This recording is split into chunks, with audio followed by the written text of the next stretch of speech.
नमस्कार फ्रेंड्स।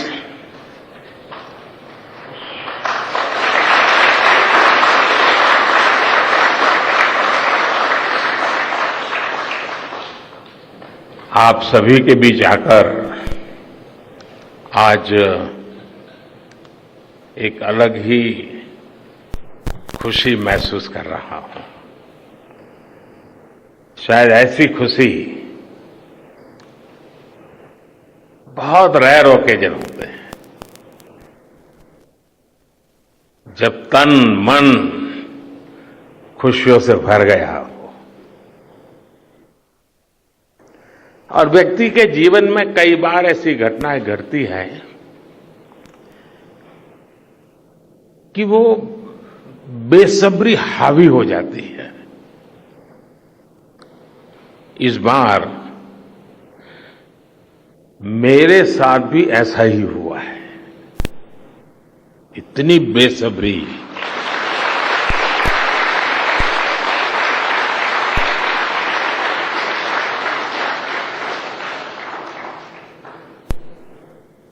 मैं south Africa में था, फिर ग्रीस का कार्यक्रम था तो वहां चला गया, लेकिन मेरा मन पूरी तरह आपके साथ ही लगा हुआ था।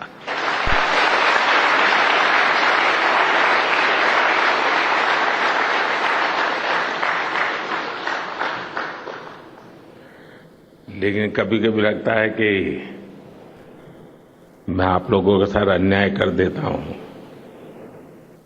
बेसब्री मेरी और मुसीबत आपकी।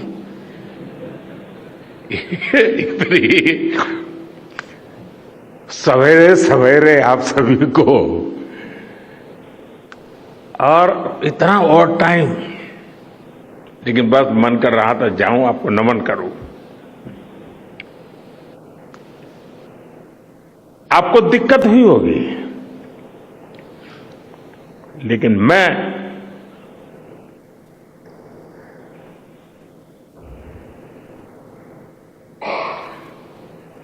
भारत में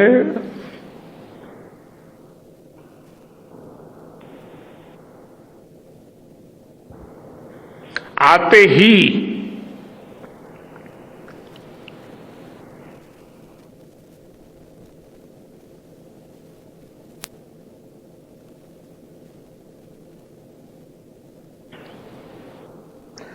जल्द से जल्द आपके दर्शन करना चाहता था।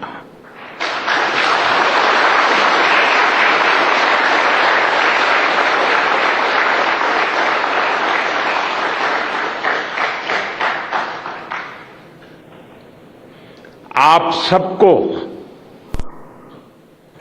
सैल्यूट करना चाहता था।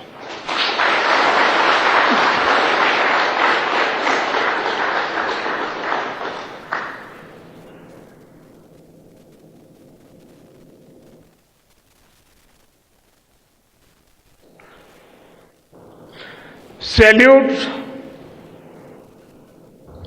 आपके परिश्रम को, सैल्यूट आपके धैर्य को, सैल्यूट आपकी लगन को, सैल्यूट आपकी जीवटता को, सैल्यूट आपके जज्बे को। आप देश को जिस ऊंचाई पर लेकर गए हैं, ये कोई साधारण सफलता नहीं है।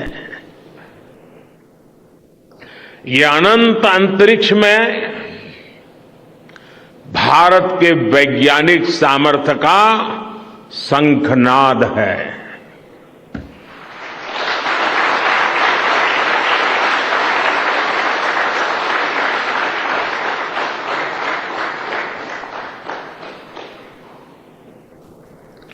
India India is on the moon.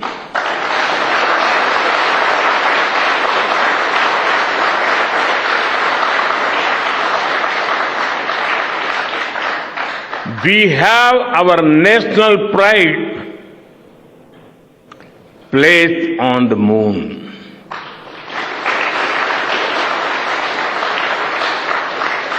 हम वहां पहुंचे जहां कोई नहीं पहुंचा था। हमने वो किया जो पहले कभी किसी ने नहीं किया था। ये आज का भारत है, निर्भीक भारत, जुझारू भारत।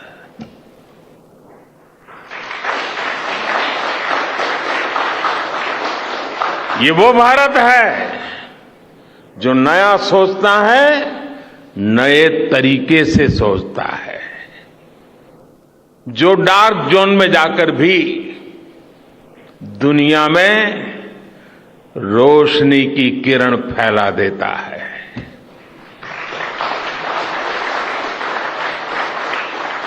इक्कीसवीं सदी में यही भारत दुनिया की बड़ी बड़ी समस्याओं का समाधान करेगा। मेरी आंखों के सामने 23 अगस्त का वो दिन,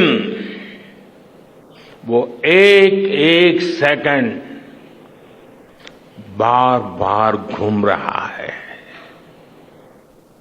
जब टचडाउन कंफर्म हुआ तो जिस तरह यहां इसरो सेंटर में, पूरे देश में लोग उछल पड़े, वो दृश्य कौन भूल सकता है। कुछ स्मृतियां अमर हो जाती है। वो पल अमर हो गया। वो पल इस सदी के सबसे प्रेरणादायी क्षणों में से एक है। हर भारतीय को लग रहा था कि विजय उसकी अपनी है। खुद महसूस करता था। हर भारतीय को लग रहा था कि जैसे वो खुद एक बड़े एग्जाम में पास हो गया है। आज भी बधाइयां दी जा रही हैं, संदेश दिए जा रहे हैं, और ये सब मुमकिन बनाया है आप सबने, आपने।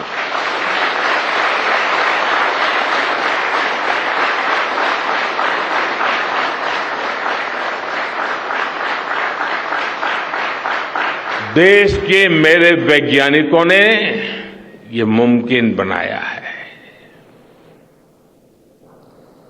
मैं आप सबका जितना गुणगान करूं वो कम है। मैं आपकी जितनी सराहना करूं वो कम है। साथियों, मैंने वो फोटो देखी जिसमें हमारे मून लैंडर ने अंगद की तरह चंद्रमा पर मजबूती से अपना पैर जमाया हुआ है।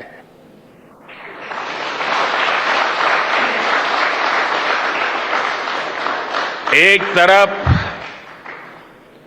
विक्रम का विश्वास है तो दूसरी तरफ प्रज्ञान का पराक्रम है।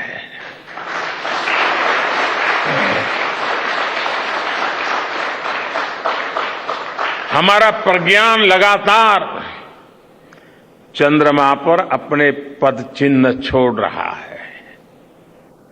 अलग अलग कैमरों से ली गई जो तस्वीरें अभी रिलीज हुई और मुझे देखने का सौभाग्य मिला, वो अद्भुत है। मानव सभ्यता में पहली बार धरती के लाखों साल के इतिहास में पहली बार उस स्थान की तस्वीर मानव अपनी आंखों से देख रहा है और ये तस्वीर दुनिया को दिखाने का काम भारत ने किया है।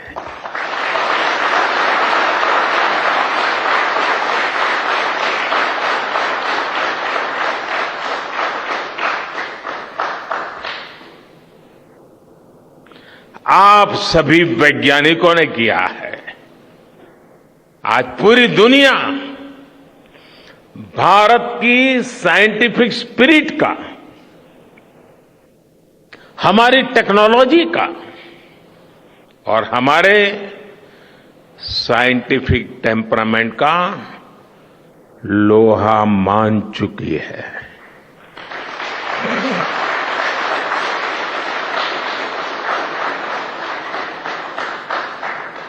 चंद्रयान महाअभियान सिर्फ भारत की नहीं बल्कि पूरी मानवता की सफलता है।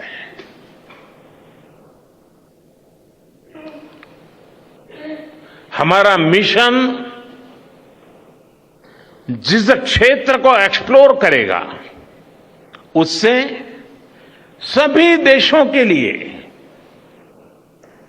मून मिशंस के नए रास्ते खुलेंगे। ये चांद के रहस्य को तो खोलेगा ही, साथ ही धरती की चुनौतियों के समाधान में भी मदद करेगा। आपकी इस सफलता के लिए मैं एक बार फिर सभी वैज्ञानिकों को, टेक्नीशियंस, इंजीनियर्स और चंद्रयान महाअभियान से जुड़े सभी सदस्यों को बधाई देता हूं।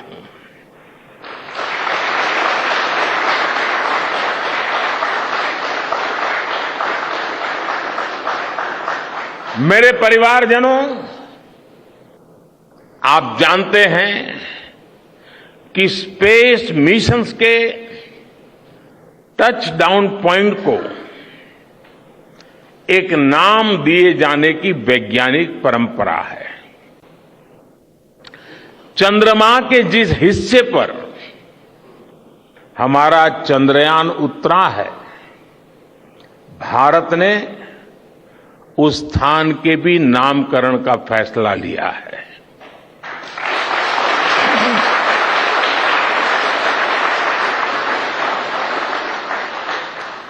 जिस स्थान पर चंद्रयान 3 का मून लैंडर उतरा है, अब उस पॉइंट को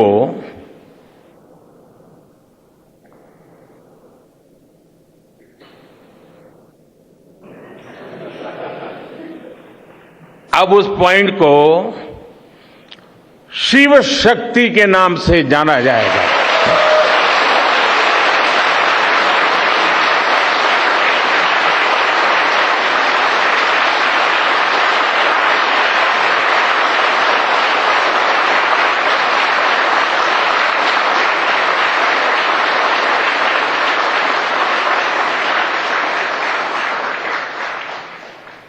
शिव में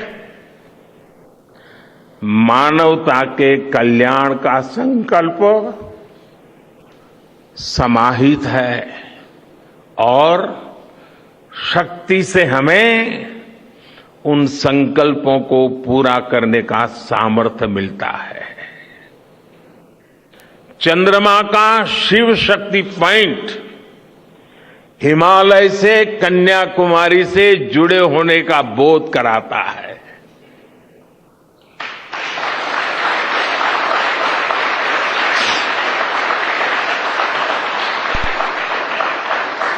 हमारे ऋषियों ने कहा है, येन कर्माण्य पशो मनीषिणो यज्ञे कुणवंती विद्येषु धीरः यत्पूर्व यक्ष्मन्तः प्रजानां तन्मे मनः शिव संकल्पम अस्तु। अर्थात जिस मन से हम कर्तव्य कर्म करते हैं, विचार और विज्ञान को गति देते हैं और जो सबके भीतर मौजूद है, वो मन शुभ और कल्याणकारी संकल्पों से जुड़े।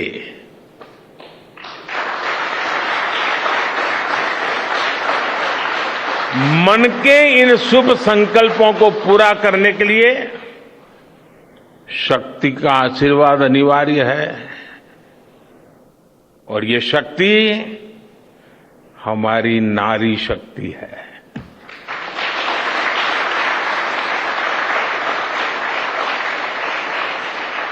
हमारी माताएं बहनें हैं।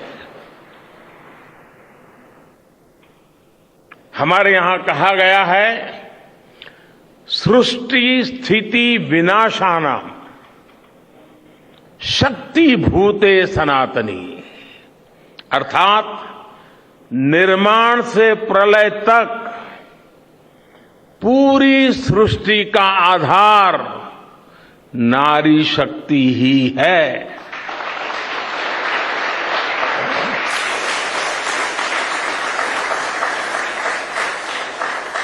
आप सबने देखा है, चंद्रयान 3 में देश ने, हमारी महिला वैज्ञानिकों ने, देश की नारी शक्ति ने कितनी बड़ी भूमिका निभाई है।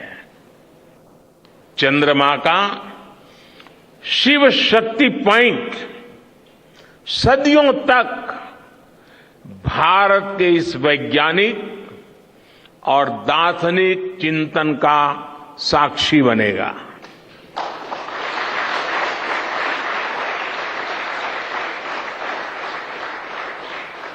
ये शिव शक्ति पॉइंट आने वाली पीढ़ियों को प्रेरणा देगा कि हमें विज्ञान का उपयोग मानवता के कल्याण के लिए ही करना है। मानवता का कल्याण, यही हमारा सुप्रीम कमिटमेंट है। साथियों, एक और नामकरण काफी समय से लंबित है। 4 साल पहले जब चंद्रयान 2 चंद्रमा के पास तक पहुंचा था, जहां उसके पदचिन्ह पड़े थे, तब ये प्रस्ताव था कि उस स्थान का नाम तय किया जाए। लेकिन उन परिस्थितियों में निर्णय लेने के स्थान पर हमने प्रण लिया कि जब चंद्रयान 3 सफलतापूर्वक चांद पर पहुंचेगा, तब हम दोनों पॉइंट का नाम एक साथ रखेंगे।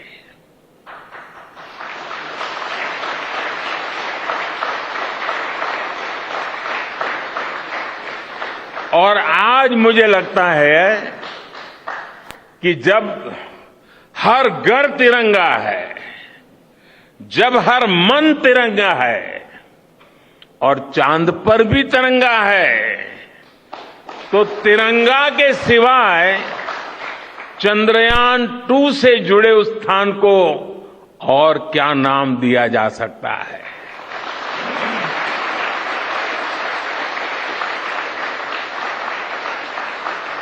इसलिए चंद्रमा के जिस स्थान पर चंद्रयान 2 ने अपने पदचिन्ह छोड़े हैं, वो पॉइंट अब तिरंगा कहलाएगा।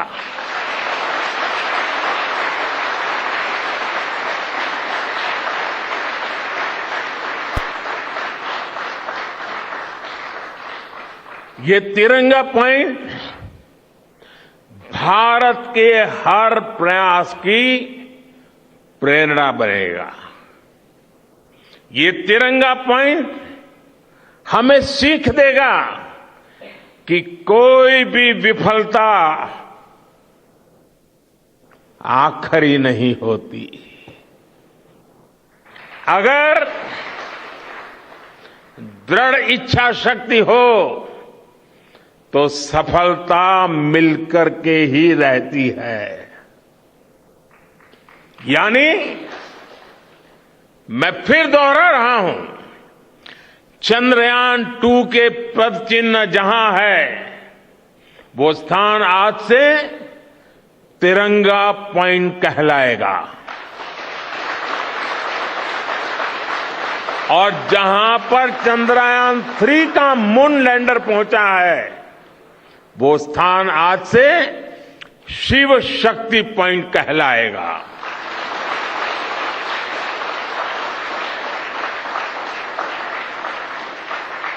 साथियों,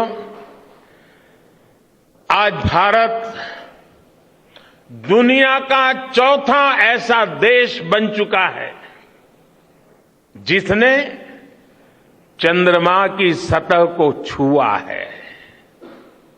ये सफलता तब और अधिक बड़ी हो जाती है जब हम ये देखते हैं कि भारत ने अपनी यात्रा कहां से शुरू की थी। एक समय था जब भारत के पास जरूरी तकनीक नहीं थी, सहयोग भी नहीं था। हमारी गिनती थर्ड वर्ल्ड यानी थर्ड रॉ में खड़े देशों में होती थी। थर्ड वर्ल्ड थर्ड रॉ में खड़े हुए लोगों में होती थी। वहां से निकलकर आज भारत दुनिया की 5वीं सबसे बड़ी अर्थव्यवस्था बना है।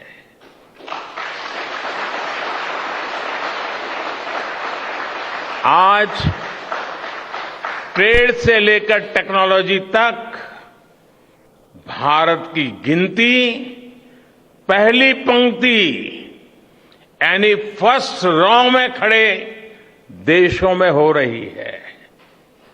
यानी थर्ड रॉ से फर्स्ट रॉ तक इस यात्रा में इसरो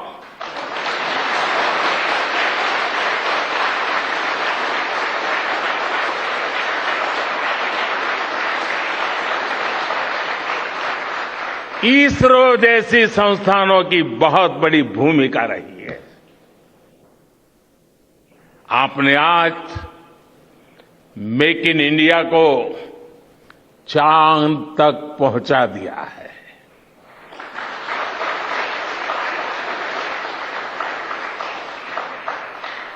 मेरे परिवारजनों, मैं आज आपके बीच आकर विशेष तौर पर देशवासियों को आपकी मेहनत के बारे में बताना चाहता हूं। जो मैं बातें बता रहा हूं वो आपके लिए नई नहीं है, लेकिन आपने जो किया है, जो साधना की है, वो देशवासियों को भी पता होना चाहिए। भारत के दक्षिण हिस्से से चंद्रमा के दक्षिणी ध्रुव तक चंद्रयान की ये यात्रा आसान नहीं थी। मून लैंडर की सॉफ्ट लैंडिंग सुनिश्चित करने के लिए हमारे वैज्ञानिकों ने इसरो की रिसर्च फैसिलिटी में आर्टिफिशियल मून तक बना डाला। इस आर्टिफिशियल मून पर विक्रम लैंडर को अलग अलग तरीके से सरफेस पर उतारकर उसका टेस्ट किया गया था। अब इतने सारे एग्जाम देकर हमारा मून लैंडर वहां गया है तो उसे सक्सेस मिलनी ही मिलनी थी।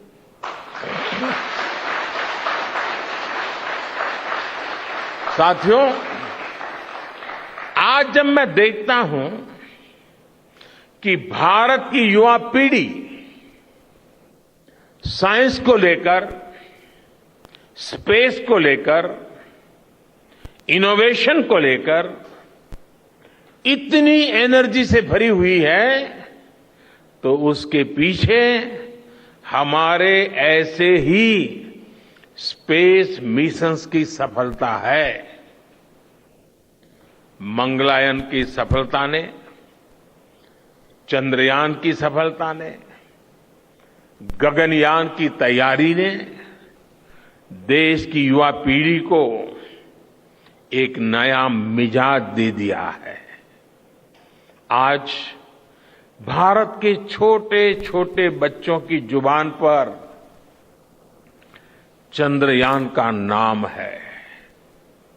आज भारत का हर बच्चा आप वैज्ञानिकों में अपना भविष्य देख रहा है। इसलिए आपकी उपलब्धि सिर्फ ये नहीं है कि आपने चांद पर तिरंगा लहराया, लेकिन आपने एक और बड़ी उपलब्धि हासिल की है, और वो उपलब्धि है भारत की पूरी पीढ़ी को जागृत करने की, उसे नई ऊर्जा देने की।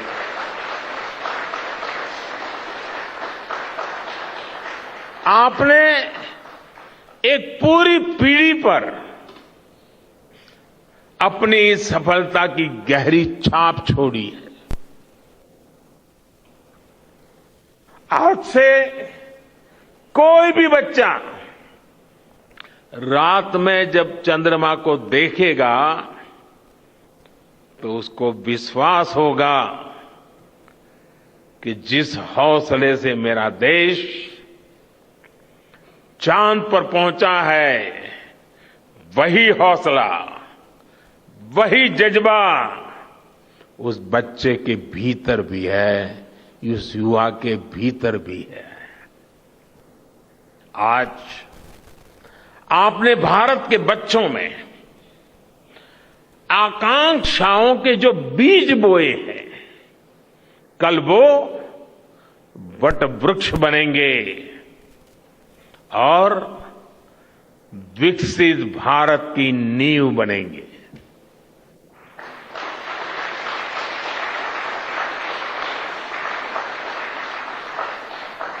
हमारी युवा पीढ़ी को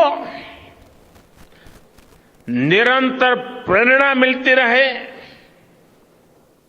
इसके लिए एक और निर्णय लिया गया है। 23 अगस्त को जब भारत ने चंद्रमा पर तिरंगा फहराया, उस दिन को अब हिंदुस्तान नेशनल स्पेस डे के रूप में मनाया जाएगा।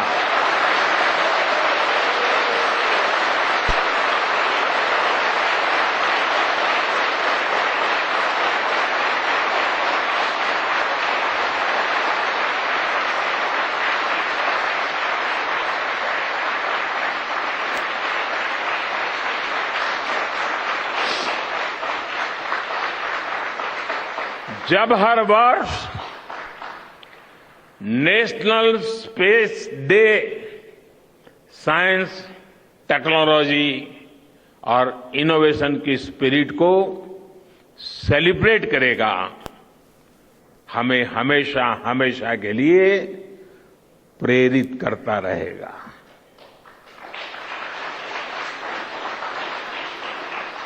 मेरे परिवारजनों, आप भी जानते हैं कि स्पेस सेक्टर का जो सामर्थ्य है, वो सैटेलाइट लॉन्च करने या अंतरिक्ष की खोज से कहीं ज्यादा बड़ा है। स्पेस सेक्टर की एक बहुत बड़ी ताकत है जो मैं देखता हूं वो है ईज ऑफ लिविंग और ईज ऑफ गवर्नेंस।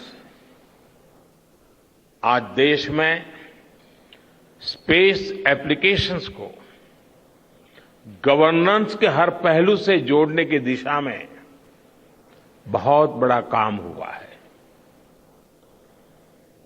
आप लोगों ने जब मुझे प्रधानमंत्री के रूप में काम का दायित्व दिया तो प्रधानमंत्री बनने के बाद मैंने भारत सरकार के जॉइंट सेक्रेटरी लेवल के ऑफिसर्स की स्पेस साइंटिस्ट के साथ एक वर्कशॉप करवाई थी और इसका मकसद ये था कि गवर्नेंस में, शासन व्यवस्था में ट्रांसपेरेंसी लाने में स्पेस सेक्टर की ताकत का ज्यादा से ज्यादा इस्तेमाल कैसे करें। तब किरण जी शायद हम लोगों के साथ काम करते थे। इसी का नतीजा था जब देश ने स्वच्छ भारत अभियान शुरू किया, शौचालयों का निर्माण शुरू किया, करोड़ों घरों को बनाने का अभियान चलाया, तो इन सब के मॉनिटरिंग के लिए, उसकी प्रगति के लिए स्पेस साइंस ने बहुत मदद की। आज देश में दूर दराज के इलाके में एजुकेशन, कम्युनिकेशन और हेल्थ सर्विसेज पहुंचाने में स्पेस सेक्टर की बहुत बड़ी भूमिका है। इन दिनों आजादी के अमृत महोत्सव के निमित्त जो जिले जिले में अमृत सरोवर बन रहे हैं, उसका भी टैगिंग, उसके भी मॉनिटरिंग स्पेस के द्वारा ही हो रही है। बिना स्पेस टेक्नोलॉजी के हम टेलीमेडिसिन और टेली एजुकेशन की कल्पना तक नहीं कर सकते। स्पेस साइंस ने देश के रिसोर्सेज के ऑप्टिमम यूटिलाइजेशन में भी बहुत मदद की है। हमारे देश के एग्रीकल्चर सेक्टर को ताकत देने में, मौसम का अनुमान लगाने में स्पेस सेक्टर जो मदद करता है वो देश का हर किसान जानता है। आज वो देख लेता है अपने मोबाइल पर अगले सप्ताह मौसम का क्या हाल है। देश के करोड़ों मछुआरों को आज नाविक सिस्टम से जो सटीक जानकारी मिल रही है वो भी आप ही की देन है। आज जब देश में बाढ़ आती है, कोई प्राकृतिक आपदा आती है, भूकंप आता है, तो हालात की गंभीरता का पता लगाने में आप सबसे पहले आगे आते हैं। जब साइक्लोन आता है तो हमारी सैटेलाइट्स उसका सारा रूट बताती हैं, सारी टाइमिंग बताती हैं और लोगों की जान भी बचती है, संपत्ति भी बचती है। और सिर्फ साइक्लोन के कारण जो संपत्ति बचती है ना, उसका अगर जोड़ लगा दे तो आज स्पेस का जो खर्चा है उससे वो ज्यादा हो जाता था।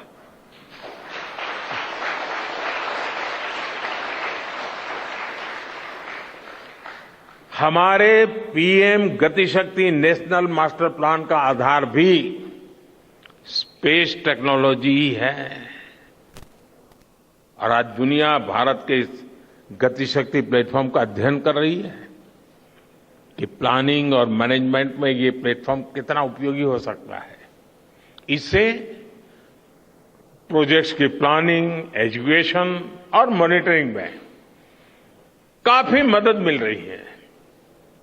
समय के साथ बढ़ता हुआ स्पेस एप्लीकेशन का ये दायरा हमारे युवाओं के लिए अपॉर्चुनिटीज भी बढ़ा रहा है, अवसर बढ़ा रहा है। और इसलिए आज मैं एक सुझाव भी देना चाहता हूं और मैं चाहूंगा कि आपके यहां से जो रिटायर्ड लोग हैं वे इसमें काफी मदद कर सकते हैं। अब ये मत बोलिएगा कि इतनी सुबह सुबह मोदी जी यहां आए और कुछ काम भी दे करके जा रहे हैं। साथियों, मैं चाहूंगा कि इसरो, केंद्र सरकार के विभिन्न मंत्रालय और राज्य सरकारें मिलकर गवर्नेंस में स्पेस टेक्नोलॉजी पर एक नेशनल हैकाथॉन का आयोजन करें। इस हैकाथॉन में ज्यादा से ज्यादा युवा, ज्यादा से ज्यादा यूनिवर्सिटी, ज्यादा से ज्यादा नौजवान वो शामिल हो, जुड़े।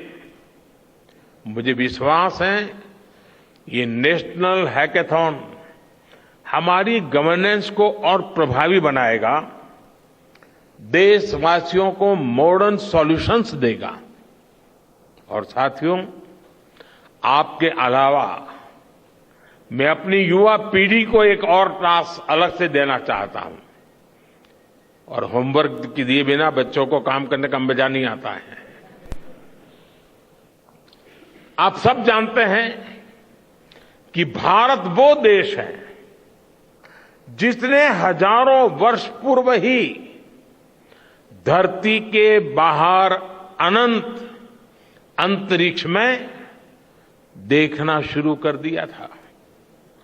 हमारे यहां सदियों पहले अनुसंधान परंपरा के आर्यभट्ट, ब्रह्मगुप्त, वराहमिहिर और भास्कराचार्य जैसे ऋषि मनीषी हुए थे। जब धरती के आकार को लेकर भ्रम था, तब आर्यभट्ट ने अपने महान ग्रंथ आर्यभट्टीय में धरती के गोलाकार होने के बारे में विस्तार से लिखा था। उन्होंने एक्सिस पर पृथ्वी की रोटेशन और उसकी परिधि की गणना भी लिख दी थी। इसी तरह सूर्य सिद्धांत जैसे ग्रंथों में भी कहा गया है, सर्वत्रैव महिगोले, सर्वत्रैव महिगोले स्वस्थानम उपरि स्थितम मन्यन्ते खेयतो गोलस तस्य क्व ऊर्ध्वं क्व वादः। अर्थात पृथ्वी पर कुछ लोग अपनी जगह को सबसे ऊपर मानते हैं, लेकिन ये गोलाकार पृथ्वी तो आकाश में स्थित है, उसमें ऊपर और नीचे क्या हो सकता है, ये उस समय लिखा गया था। ये तो मैंने सिर्फ एक श्लोक बताया है। ऐसी अनगिनत रचनाएं हमारे पूर्वजों ने लिखी हुई है।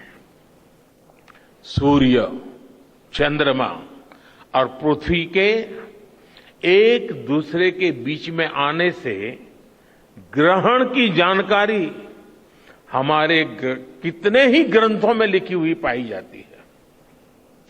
पृथ्वी के अलावा अन्य ग्रहों के आकार की गणनाएं, उनके मूवमेंट से जुड़ी जानकारी भी हमारे प्राचीन ग्रंथों में मिलती है।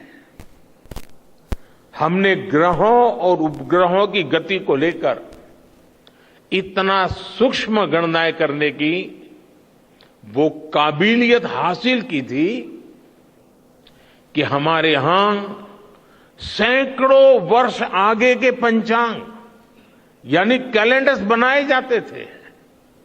इसलिए मैं इससे जुड़ा एक टास्क अपनी नई पीढ़ी को देना चाहता हूं, स्कूल कॉलेज के बच्चों को देना चाहता हूं।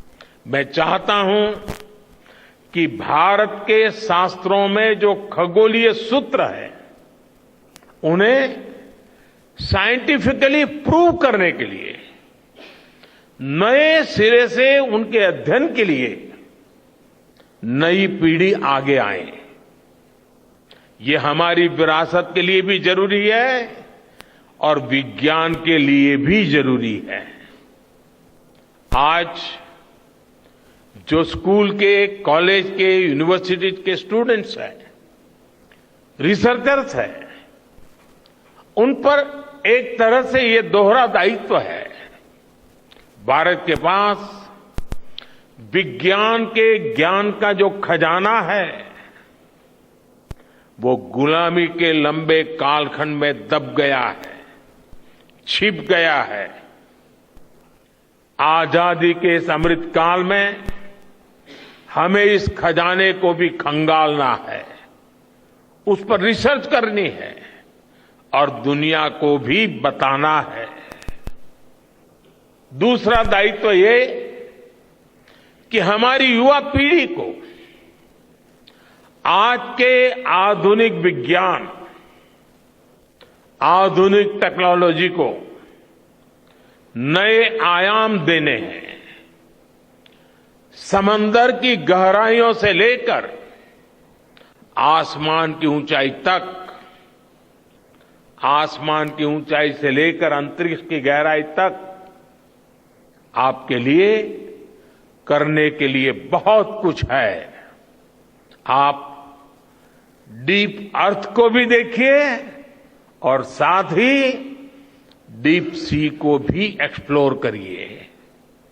आप नेक्स्ट जनरेशन कंप्यूटर बनाइए और साथ ही जेनेटिक इंजीनियरिंग में भी अपना सिक्का जमाइए। भारत में आपके लिए नई संभावनाओं के द्वार लगातार खुल रहे हैं। 21वीं सदी के इस कालखंड में जो देश साइंस और टेक्नोलॉजी में बढ़त बना ले जाएगा, वो देश सबसे आगे बढ़ जाएगा। साथियों, आज बड़े बड़े एक्सपर्ट्स कह रहे हैं कि अगले कुछ वर्षों में भारत की स्पेस इंडस्ट्री $8 बिलियन से बढ़कर $16 बिलियन की हो जाएगी। सरकार भी इस बात की गंभीरता को समझते हुए स्पेस सेक्टर में लगातार रिफॉर्म कर रही है। हमारे युवा भी कमर कसकर तैयार है। आपको जानकर सुखद आश्चर्य होगा कि पिछले 4 साल में स्पेस सेक्टर में काम करने वाले स्टार्टअप्स की संख्या 4 से बढ़कर करीब करीब 150 हो गई है। हम कल्पना कर सकते हैं कि अनंत आकाश में कितनी अनंत संभावनाएं भारत का इंतजार कर रही हैं। वैसे कुछ दिन बाद 1 सितंबर से MyGov हमारे चंद्रयान मिशन को लेकर बहुत बड़ा क्विज कंपटीशन लॉन्च करने वाला है। हमारे देश के स्टूडेंट्स इससे भी शुरुआत कर सकते हैं। मैं देश भर के स्टूडेंट से आग्रह करूंगा कि आप सभी बड़ी संख्या में इससे जुड़े। मेरे परिवारजनों, देश की भावी पीढ़ी को आपका मार्गदर्शन बहुत आवश्यक है। आप जो इतने सारे इंपॉर्टेंट मिशंस पर काम कर रहे हैं, वो आने वाली पीढ़ी ही आगे ले जाने वाली है। आप उन सभी के रोल मॉडल हैं। आपकी रिसर्च और आपकी वर्षों की तपस्या, मेहनत ने साबित किया है कि आप जो ठान लेते हैं वो आप करके दिखाते हैं। देश के लोगों का विश्वास आप पर है। और विश्वास कमाना छोटी बात नहीं होती है दोस्तों। आपने अपनी तपस्या से विश्वास कमाया है।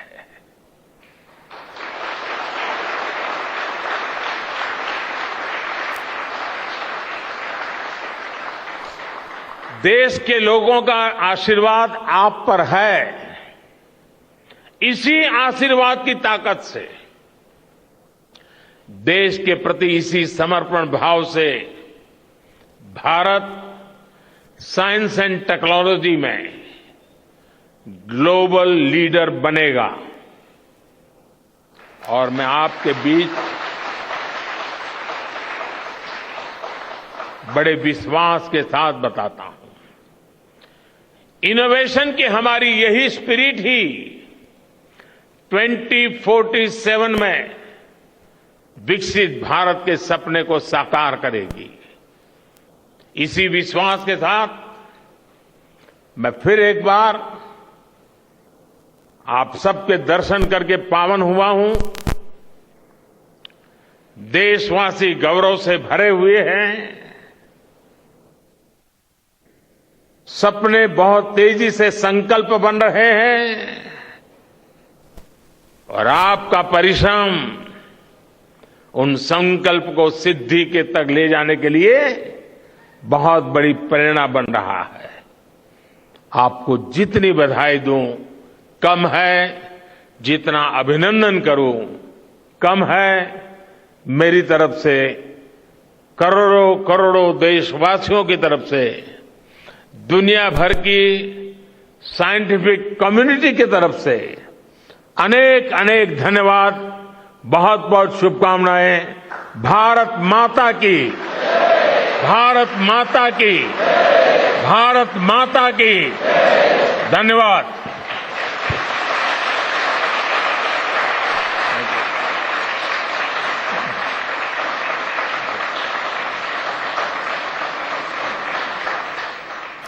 तो ये प्रधानमंत्री का संबोधन है इसरो में, जो वहाँ पे स्ट्रैक है वहाँ पर जाकर उन्होंने संबोधन किया।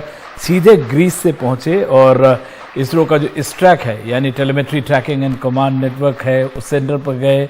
वहाँ पे सभी जो वैज्ञानिक हैं, जो इंजीनियर्स हैं, टेक्नीशियंस हैं, उन सब के काम को सराहा, उनकी मेहनत को सराहा। उन्होंने कहा कि भारत के साइंटिफिक टेम्परामेंट का दुनिया लोहा मान रही है। भारत के बच्चे बच्चे के जुबान पर आज चंद्रयान का नाम है। पूरी पीढ़ी को इसरो के जो वैज्ञानिक हैं इस चंद्रयान महाअभियान के थ्रू जागृत किया है। 2-3 खास जो नामकरण भी उन्होंने किया कि टचडाउन चंद्रयान 3 का जो मून लैंडर जहां पहुंचा है उसे शिव शक्ति के नाम से अब से जाना जाएगा।